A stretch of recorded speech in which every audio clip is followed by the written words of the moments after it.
Hello गाईस, लसूण, हे तिखट पावडर, मोहरी, तुरी जिरं, सोल्याची आणि धने पावडर, एक आळण म्हणून असते आणि तुरीचे सोले कच्चे ते वाटले बनवून राहिले. तर त्याच्यामध्ये मी कच्चे सोले पाट्यावर वंट्यावर वाटले. सोले पाट्यावर वंट्यावर वाटले आणि मला ते लसूणच्या चवीचं ते आळण बनवायचं आहे, म्हणून मी अख्खं लसूण थोडं त्याला दुखवलं, म्हणजे पूर्ण बारीक नाही केलं, थोडं ते दुखवलं आणि तेलामध्ये टाकते. मोहरी टाकली, थोडीशी जिरं टाकलं, तिखट पावडर, हळद पावडर, धने पावडर आणि जिरं पावडर टाकलं. हे धने पावडर हे जिरे पावडरचं डबल घेते आणि हे तेलात थोडं फ्राय केलं. तेलात म्हणजे व्यवस्थित थोडंसं शिजवलं 5 मिनिट गॅसवर, कमी गॅसवर. त्याला भाजू नाही दिलं, त्याची एक हीच पद्धत आहे. आणि नंतर मग मी त्याच्यात पाणी टाकलं.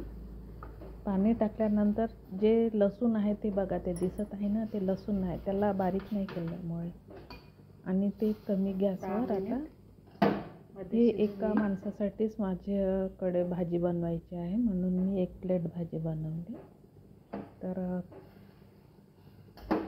पाणी इतकं टाकलं की ते शिजून 1 प्लेट राहील असं, म्हणजे अर्धा पाऊण ग्लास पाणी टाकलं मी, कारण का हे शिजायला जड आहे, त्याच्यामुळे कमी गॅसवर शिजवावं लागते. तर ही भाजी झाली आहे.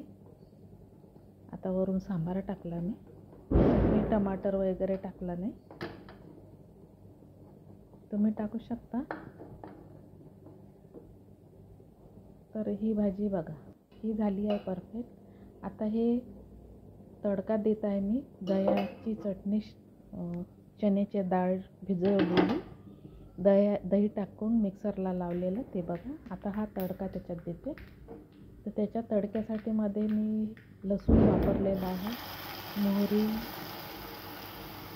कढीपत्ता, हिरवी मिरची वगैरे जे दिसत आहे ते, जिरं वगैरे टाकलेलं आहे. आणि गॅस बंद करून ही दह्याची पेस्ट, चण्याची डाळ टाकलेली, ही दह्याची चटणी आहे. चणे 4 तास भिजवलेले होते, डाळ भिजवली चण्याची. त्याच्यानंतर दही टाकलं, मीठ टाकलं, मिक्सरला लावलं आणि हा तडका. आता हा भात झालेला आहे. थोडं लसूण ठेवलं, त्याच्यात भात झाल्यावर त्याच्यावर टाकलं थोडं. लसणाचं जास्त फ्लेवर येत आहे, लसणाची स्मेल. कांदा वापरला नाही मी.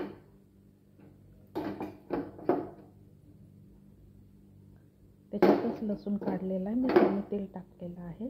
त्याच तेलात ह्या सगळ्या गोष्टी, फक्त चण्याच्या डाळीसाठी तेल वापरलेलं आहे. तर हे भात आहे, लसूण तडका दिलेला.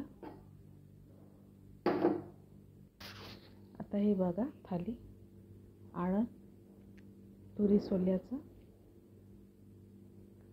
हे सलाद ज्याच्यामध्ये हिरवी मिरची, लसूण आणि पोळी, भात, लसणाचा तडका दिला, मिरची असते माझ्याकडे, मिरची, आलं, लसूण, हे सलाद, आणि वरून ते मीठ आणि तेल टाकते. तुरीच्या सोल्याची बघा, एका माणसासाठी पुरेल असं बनवलेलं आहे, पोळ्यासोबत. आणि तो भात आणि दह्याची चटणी.